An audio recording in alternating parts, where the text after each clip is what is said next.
y'all, and welcome back to the channel, or if it is your first time here and we haven't met yet, welcome especially. I'm Sally.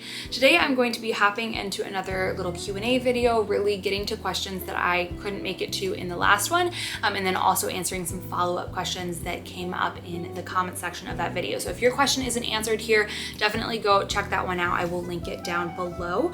But to kick things off, AB asked about how she can reduce bloating. For context, she shared that she's coming off a few years of a really low-fat, raw vegan fruitarian diet, and she said it also involved an intermittent fast of about 18 to 20 hours a day. This led to her being seriously malnourished because fruits have so much water, she was not getting enough calories, and her gut is now incredibly inflamed. She gave some specifics about that, and she says that she finds rice and potatoes really hard to digest, seemingly causing the most bloating, whereas she can do better with fruits, juices, honey, etc., but it's hard to fill up on those. So first of all, AB, I would encourage you to go check out a video that I made a few weeks back on optimizing digestion. This is going to go through the basics of how we can help conquer some of those obnoxious, we'll say digestive symptoms, whether it is bloating, constipation, diarrhea, heartburn, any of that. I highly encourage you to go check out that video. A few things that I would emphasize here. Number one, we want to make sure we're chewing our food enough, especially if you are adding in starchier foods. I don't know if you're adding back in animal proteins, you didn't specify, but these are generally going to be harder to chew than fruit and require more chewing for proper digestion. So make sure we're chewing our food until it really is pureed. And I would say, like, generally speaking, it is wise to slowly introduce foreign or new foods back in. So maybe we just go a little bit lighter on the potatoes or on the rice, eating smaller quantities.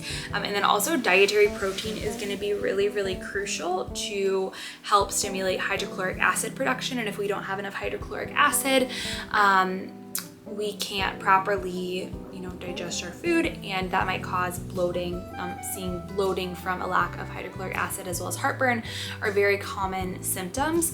This also is going to play into bile production, which is essential for the breakdown of fats. And if you were eating a really low-fat diet, there is decent likelihood that maybe your bile production needs some help. So more details on all of that are in the previous video, but something I want to emphasize here has to do with your microbiome. So if you have not been eating certain foods, starch or vegetables in particular, there's a good chance that your microbiome just isn't suited to the digestion of those foods at this time. Doesn't mean you can't get there. Generally, the recommendation is if there is one food or some specific foods that are causing a lot of issues for you, like they're clearly causing a lot of inflammation, we might take those out of our diets in the short term such that we can work on really healing the lining of the gut. And then after a short specified period of time, we might slowly introduce those foods back in. And maybe your case is it's not one specific food that's like really, really causing inflammation as a whole. It's just that they are causing the bloating. Then I would say eat small quantities. Make sure we're eating a lot of prebiotic foods as a whole, probiotic foods as well, as long as you're able to handle those. So I love sauerkraut. That's my personal favorite. I think just, again, it depends on the person. There are instances in which you don't want to like overload with probiotic foods. But for me, if I do like a spoonful of sauerkraut a day, that's a great way to support my body through probiotics, and then of course the fiber-rich prebiotic foods, but small quantities, and chewing really well. And if you are having more difficulty figuring this out, and you have access to someone like a nutritional therapist, I would highly recommend talking to them, just given kind of what you've been through. But again, the dietary protein, I would say, is a really big thing as well. Okay, moving down the line, Jennifer asks, is collagen powder pro-metabolic or only gelatin? Collagen powder is absolutely pro-metabolic. I am out of it right now, but it is one of my favorite things to incorporate into my diet every day. And tying back to the previous question, both collagen and gelatin are really supportive for the lining of the gut. So if you're having issues with gut lining, they could be great things to incorporate it in reasonable amounts and obviously not too fast. But anyways, collagen powder, I love adding it to my morning coffee. It's a great boost of protein, and then of course it is great for the lining of your gut, and it has amino acids that are not really found in muscle meat. So it is a great thing to incorporate in your diet, whether it is collagen or gelatin, for getting a comprehensive amino acid profile. You just want to find a good brand of collagen powder. My favorite is Perfect Supplements. I will link that down below for you. Super high quality, tested for heavy metals and all that good stuff. Okay, hopping into the next question, Edsa says, I'm a morning person, but sometimes after I put my son to bed at 8 p.m., I need to do some work or writing. I don't stay up later than 10 p.m. How can I get a boost of energy that helps my brain wake up and work without caffeine that affects quality of sleep? Adrenal cocktails, she asked. I don't know that adrenal cocktails specifically are going to be the answer to this question, but I will say, like, if you're feeling kind of draggy at any point sometimes, especially if you're feeling like super dehydrated, but water just isn't cutting it, we do need more electrolytes, and adrenal cocktails are a great way to get those electrolytes, those minerals in. So if it feels good to you, by all means, you can do that. I think as a whole, maybe just drinking something that's a little bit like crisp and bright and refreshing, maybe some citrus in there, can like help tell your brain to like be more alert. I know that helps me sometimes. Otherwise, I would say, obviously we don't want to expose ourselves to too much blue light in the evenings, because that will like mess up your circadian rhythm. But if you can find a place in your home to do this that is just kind of vibrant and like a little bit lighter and refreshing to you. I'm sorry, I feel like I don't have the best answer for this question ever. I feel like that is difficult. Especially because we like don't want to affect sleep quality. Sometimes for me, if I know I need to be up a little bit later and I want to have a cup of coffee, I will just have it earlier in the afternoon. So I'll have it at like 4 o'clock. And, you know, obviously I'm eating protein, carbs, and fat with that to make sure I'm not messing with my blood sugar. But if I have it later in the afternoon, that can help me, you know, maybe stay up a little bit longer without actually affecting my sleep overall. If you also wanted to do like a little mind trick thing, you could do decaf coffee. Purity has a great, really clean decaf coffee that I will also link below. I have a code for you to actually get, hold on, I think it's like 20% off. Yes, okay, if you use code Sally20 and you purchase through the link below, you can get 20% off your order of Purity coffee, and they have a great decaf blend. Super clean, free of mold, free of toxins, and even though it is decaf, I find with myself sometimes just the smell and the taste of coffee, because I associate it with morning time, it's like the placebo. It helps me wake up and focus. Okay, moving down the line, Martha asked if I have any low PUFA hair care and makeup and body care and lip balm recommendations. She also asked if I have any clothing with natural materials she would love to buy where I buy. So first of all, low PUFA skincare, my absolute favorite is going to be Toups & Co. I am wearing their Tallow Balm and actually their foundation right now, just really light coat of it, but I wear their Tallow Balm every single day. It is completely free of PUFAs. I cannot wear any other skincare at this point. It sounds ridiculous, but I love it so much. I will not put anything else on my face. You would think it would like clog your pores, but it doesn't. My skin is better than ever before. You can kind of like feel it on your skin still a little bit, but it's not annoying. It's not like this like super heavy grease. My skin just feels nurtured. And I wore it this winter for the first time, and this was the first winter of my life that my skin didn't get super dry. But they have great makeup products as well. Again, I'm wearing their foundation, their powder foundation. And then Forever Healthy LLC is another really great company. It's a smaller company owned by Noelle Covery. I use their clear cleanser, which is fantastic. It has pearl powder in it, which provides a natural exfoliant while, you know, nourishing the skin at the same time. I have a whole PUFA free skincare video that I will also link below so you can check that out.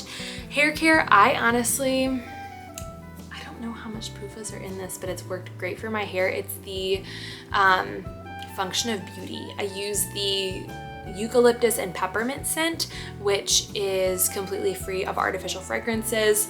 And if you haven't heard of Function of Beauty, you like go on their website and you do a quiz to tell them about your hair type and tell them about your hair goals, and it works. I mean, it's expensive, I'm not gonna lie, but it works better than like any other shampoo and conditioner I've ever used, and I will not be going back. Like, even when I travel, if I'm without it, I'm like, ugh, my hair just feels so weird.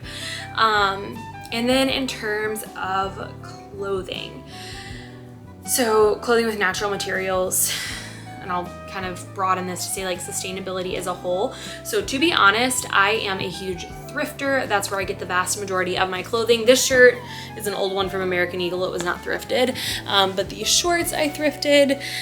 If you can see them, yeah, thrifted these shorts, accidentally ripped a big hole in them recently, but that's fine.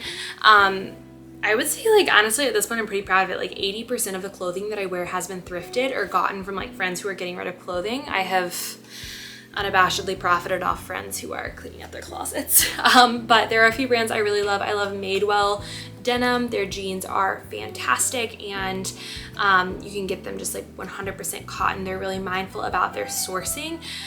You can also find them like secondhand on Facebook Marketplace. I've seen several pairs on Poshmark. I know you can find them there if you don't want to buy them new, but they have a really good rewards program, and you actually get a discount as well if you shop during your birthday month. So definitely check that out. And then I just purchased a bathing suit from, I think it's called Up West. I hadn't heard of them before, but I was hunting for a bathing suit. I'm confirming the name. Yeah, it's Up West. I was hunting for a bathing suit and I found one here, and it hasn't arrived yet, but I am so excited. It is super cute. I think it's going to be super flattering, and they have a lot of clothing for both men and women, and they're really big on using natural and sustainable materials. So they use a lot of hemp and linen, and those are the main ones that come to mind, but they have this little tag that says mindful materials on it. So I think even when it comes to cotton, they're really mindful about like how that is sourced and whatnot. So definitely go check them out. Okay, so I have 2 more questions. Both of these were left on the previous Q&A that I did. KYK said, my question is how to drink the Adrenal cocktail when. I've heard that you should drink it between meals, but that would really mess with my blood sugar. If I add some fat, my calories go high, especially when I am also in a cutting phase. For now, I am drinking the Adrenal cocktail with my breakfast and then in the afternoon with my snack, but I'm afraid I am not getting the benefits. Okay, so here is my thought on the Adrenal cocktail. It is not magic. There is not something super duper special about it. It's just a means of whole food supplementation and a great way to help supplement electrolytes in particular. So the key components of it are going to be your potassium, your sodium, and then vitamin C. It's also going to be really important. A very common combination is going to be orange juice, coconut milk, or coconut water, and then some sea salt. I love that. It's very tasty. But it is completely true and completely fair that if you have that without a source of protein or without a source of fat, it's probably gonna mess with your blood sugar. So I know that some people do say it is best to have it between meals. To be completely honest, I do not know why that is. I have seen no one answer the question of like why it is best to have that between meals. The only thing I can think of is like having to do with recovery and having to do with like when you're in a depleted state in terms of your minerals. So for me, I love to have an Adrenal cocktail, or honestly now I've honestly just been doing more coconut water, sometimes with some lime juice and salt, or just coconut water, because potassium is what I struggle to get in. I can eat plenty of vitamin C and plenty of sodium around it and not have an issue with that. But I will have an Adrenal cocktail or have coconut water after a workout because I know that I've used up a lot of my electrolytes, particularly if I have been sweating. So that's an application in which it makes sense, but I see absolutely no reason not to have it with protein or with some fat. Again, I have not been presented with the reason for why you would only want to have it on its own, or ideally want to have it on its own. And I'm not really one who's inclined to like do something if I don't understand the reason behind doing it. I do know that regardless of when you drink it, you're gonna get the potassium, you're gonna get the sodium, you're gonna get the vitamin C, and in my mind, that's what matters, especially the potassium. And for some people, more than others the vitamin C. I don't struggle to eat enough vitamin C. I'm constantly eating berries, citrus, bell peppers, all that stuff. But anyway, I know like potassium's hard for me to get enough of on a regular basis. So that's my thoughts on the adrenal cocktail. Okay, I have one more question to answer. I was asked this by a few different people, and that is if I would talk about pro-metabolic while vegetarian. And I have shared in the past that animal products are necessary for optimal health and to really get all of the vitamins and minerals you need in the most bioavailable forms. Many people in the pro-metabolic space have talked about that. And I just want to make it clear, like I haven't always held to that belief. I was vegetarian for years and years and years and years, thinking I was going to go vegan. That's a story for another time. I actually have a few different videos where I talk about that. But just based on the science and based on evidence in my own life and on other people's lives, I really do believe that animal products are necessary for optimal health. That being said, I understand that some people just aren't going to eat them. And I also understand that, or I do believe like there are ways to do vegetarian or even vegan that are going to be better than other ways. So first thing I would say is we want to make sure if you are truly vegetarian, you still eat eggs and milk, incorporate high quality pasture raised eggs into your diet, high quality, ideally raw dairy, but we want to do just as whole grass-fed dairy as is possible into your diet. These are really going to be crucial when it comes to vitamin A. Another big one is going to be choline in eggs. And then in addition to that, and especially if you're not eating those things, we want to focus on the foods that are just super nutrient dense. So things like sea vegetables are going to be really great. Brewer's yeast can be a great thing to incorporate. Dark leafy greens are really great, but of course we want to make sure that we're eating those in ways that are going to be super digestible for us. So ideally we're not putting copious quantities of dark leafy greens into smoothies all the time. Some people are going to handle that better than others, but as a whole we are better able to absorb the nutrients from cruciferous vegetables and dark leafy greens if we do roast them or cook them in some capacity and have them with fat. So that's a huge thing. Cooking vegetables, especially of that nature, and having them with fat, having a mixture of raw and cooked vegetables. Some it's great to do both with, and then sometimes it depends on what the vegetables are, whether you're cooking them or eating them raw in terms of optimal absorption. The thing that is tricky when it comes to vegetarianism, but especially veganism, is that there are certain vitamins and minerals where even if you can find them in plant foods, they're in a form that is much more bioavailable in animal foods. So think about vitamin A, for instance.